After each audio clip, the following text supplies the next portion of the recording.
So hello everyone welcome back to my mini vlog होइन धेरै पछि मिनी भ्लग हाल्दैछु। टक्क लाएर बिहान उठेर हातमुख धोएर यताउता गरेर टक्क लाएर झाडु लगाएर होइन कोठाहरू सब सफा गरेर कोरिया बरन्डा सब सफा गरेर त्यसपछि चाहिँ टक्क लाएर पोछा लगाइदिएको टिलिक्क टल्किने गरी वरिपरि चारैतिर फैलाउँदै होइन।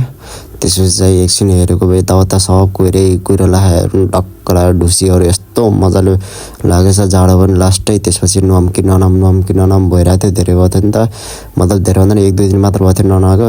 अब साँझ गेम खेलेर आएपछि कपालहरू पनि जरो हुन्छ, त्यही भएर नम्की ननम भन्ने भइरहेको थियो। त्यसपछि चाहिँ के नुहाउनु फेरि रुगा लाग्छ भनेर टक्क लाएर कपडा सपडा लगाएँ। त्यसपछि किताब कपी पक्रेर खानासाना खाएर म चाहिँ लागेँ कलेजतिर। अनि हेर्न सक्नुहुन्छ कलेजमा जाँदा यताउता यस्तो मस्तले ढुसी लाग्यो नि, पुरै जाडो भएर होइन शीत झरिरहेको थियो। हेर्न सक्नुहुन्छ चिसोमा पुरै सास पनि लाइक पहिले त रुगा लाग्यो झन्, त्यहीमा झन् आज नुहाइदिए भए त मर्ने गरी झन् रुगा लाग्थ्यो। हेर्न सक्नुहुन्छ बाटोमा पनि हल्का खाली नै छ, बिहान भएर होला सायद चिसो भएर पनि। कलेजमा पनि हेर्न सक्नुहुन्छ अहिले कोही पनि खासै आएको छैनन् क्या। छिटै पुगेछु म कलेज 9:30 बजीतिर।